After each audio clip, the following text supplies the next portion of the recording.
Mr. President. Senator from Hawaii. Thank you, Mr. President.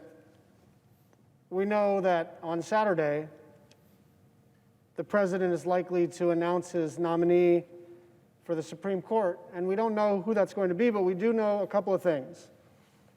We know, according to the chairman of the Judiciary Committee, that they already have the votes. And what an extraordinary thing to already know how you're going to vote on a nominee who has not yet been nominated. What an extraordinary thing to turn advise and consent into agreeing in advance. What an extraordinary thing. There's another thing that we know about this nominee. No matter who it is, we know that this person is going to come from a list provided by the Federalist Society, an organization that has worked for decades to remake the federal judiciary in its image. It has a long history of advancing a certain agenda, seeking to roll back progress on civil rights, diminish environmental protection, and eliminate a woman's right to choose.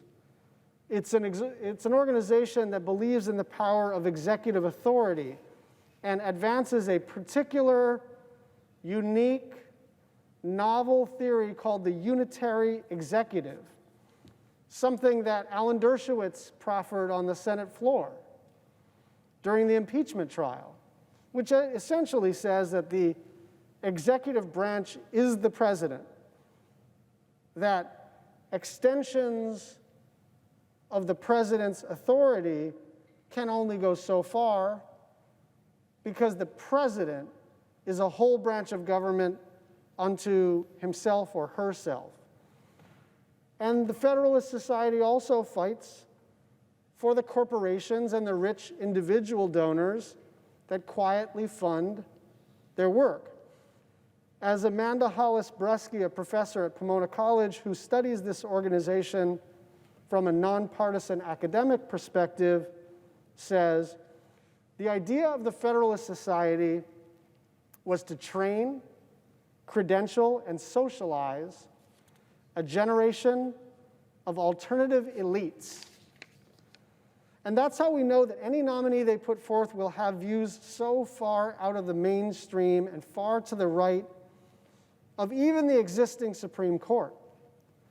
And so it's not a rhetorical flourish, it's not a partisan statement to say that Trump's nominee will not be committed to ensuring our most basic and fundamental rights: the right to privacy, reproductive rights, the right to vote, the right to marry who you love, and even equal justice under the law. Perhaps what's most worrisome is that the president has made clear that whomever he nominates to the Supreme Court will be in favor of striking down the Affordable Care Act. With the court hearing yet another challenge to the ACA on November 10th, it's not an exaggeration to say that the law will likely be gutted. It is a real risk. And let's be clear about what this means.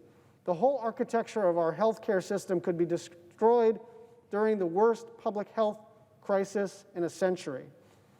This will, of course, disproportionately impact our most vulnerable communities, communities of color, low income, indigenous, Alaska Native, and Native Hawaiian communities. We're talking about repealing Medicaid expansion, the policy that allows people under the age of 26 to stay on their parents' health insurance, and most importantly, protections for pre-existing conditions. Now, let's be clear about this, too. If you got COVID, you now have a pre-existing condition.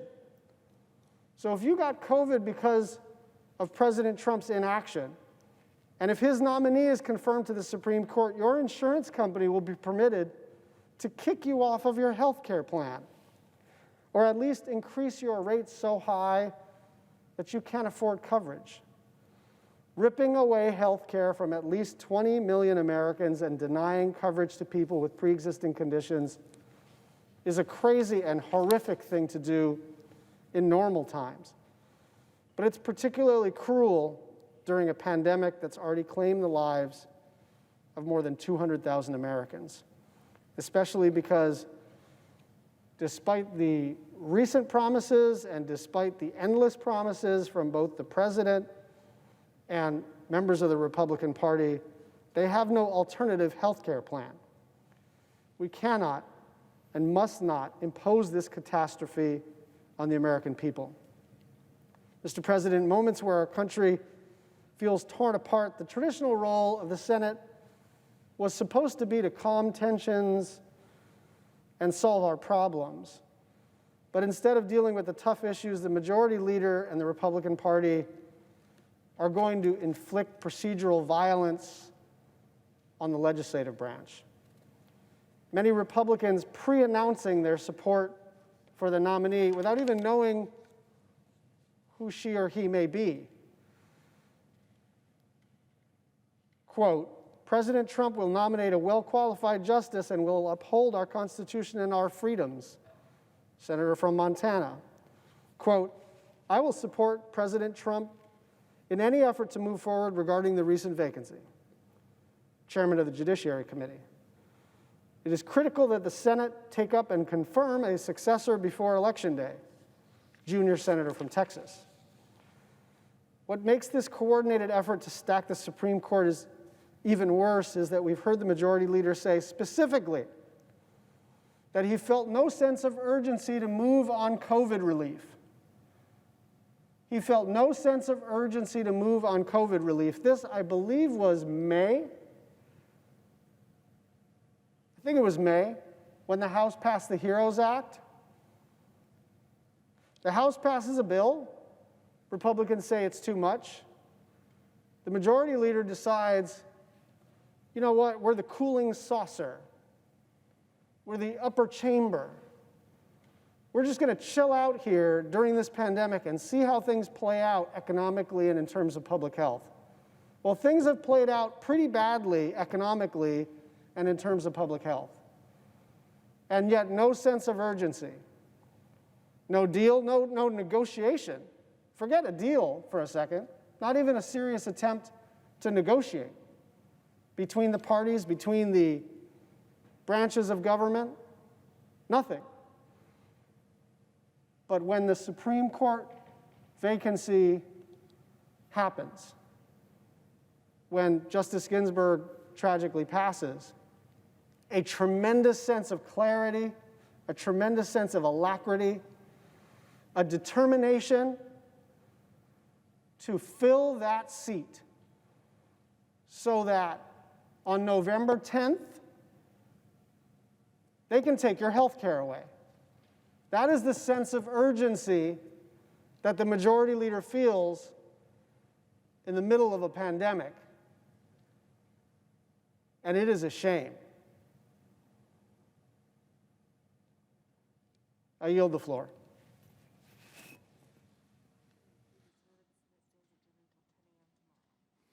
Under the previous order, the Senate stands adjourned until 10 a.m. tomorrow.